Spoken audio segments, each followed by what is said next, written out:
सुप्रभात बच्चों, कैसे हैं आप लोग। आशा करती हूँ कि ईश्वर की दया से आप सभी बच्चे घर पर स्वस्थ तथा सुरक्षित होंगे और साथ ही अपनी पढ़ाई भी कर रहे होंगे।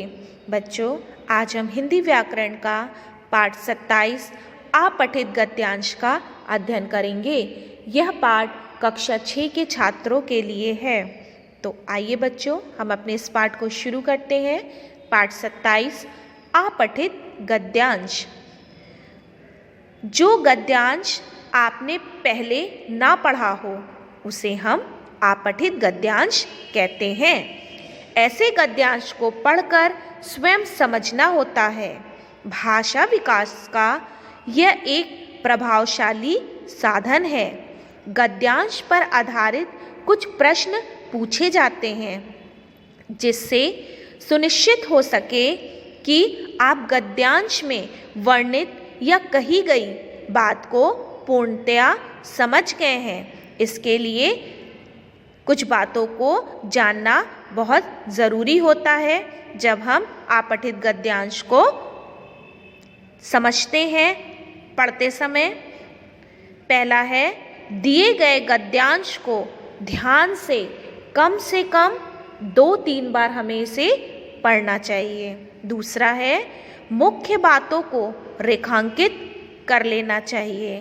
तीसरा, प्रश्नों को अच्छी तरह समझकर पढ़ना चाहिए। फिर चौथा है, प्रश्नों के उत्तर संक्षिप्त रूप से अपनी सहज और सरल भाषा में लिखना चाहिए। फिर आखिरी है, बहुविकल्पी प्रश्न हो तो सभी विकल्पों को ध्यान से परखकर या देखकर सबसे सही विकल्प को इसमें चुनना चाहिए। बच्चों, अपठित गद्यांश वह गद्यांश है जिसे कि हमने पहले ना पढ़ा गया हो। उसमें कुछ आपको गद्यांश दिए जाते हैं कुछ लाइनों के, जिससे कि आपको पढ़ करके उसे अच्छी तरीके से समझना होता है और उससे आधारित जो प्रश्न होते हैं उसका आपको उत्तर लिखना होता है। और अगर कुछ आपके बहुविकल्पी प्रश्न होते हैं जिसमें आपको छांट करके जो सही उत्तर है उस पे आपको ध्यान से देख करके आपको सही विकल्प को चुनना होता है। तो यहाँ पे आपके सामने मैं एक गद्यांश को पढ़ूंगी।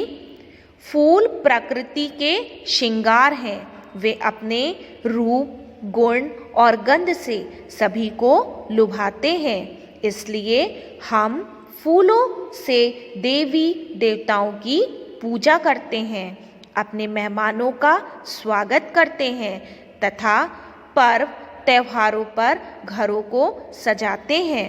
फूल परस्पर आदर, मैत्री और सौहार्द की भावना को व्यक्त करते हैं।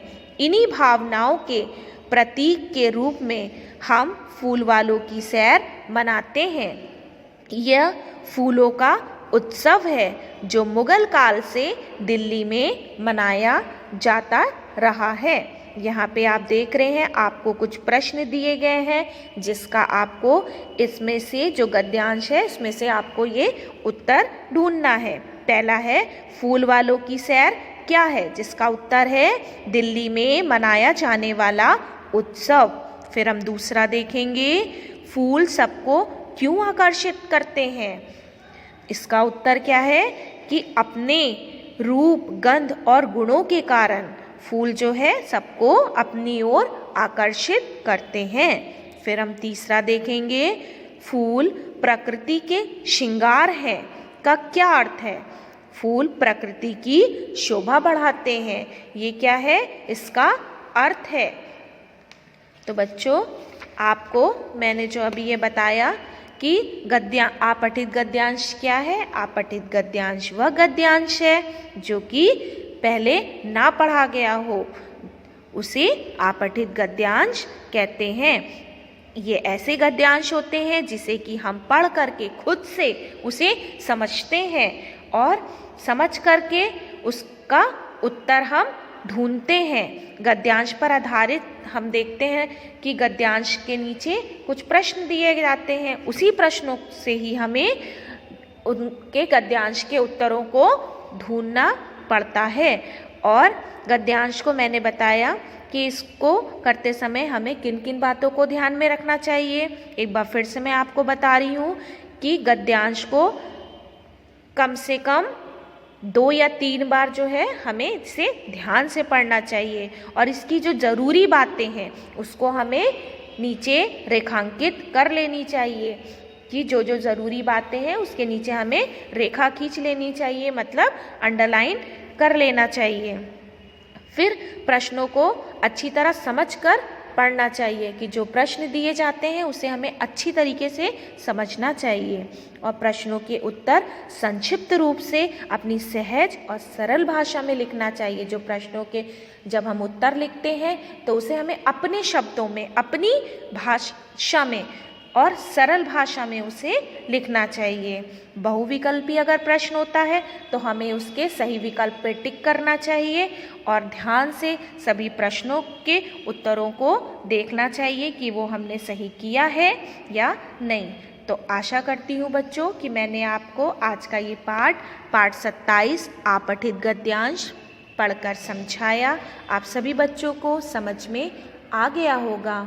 अब इसी पाठ से संबंधित सभी कार्य आपके विद्यालय की वेबसाइट पर उपलब्ध है। आप वहां से देखकर अपने कार्यों को पूरा कर सकते हैं। धन्यवाद।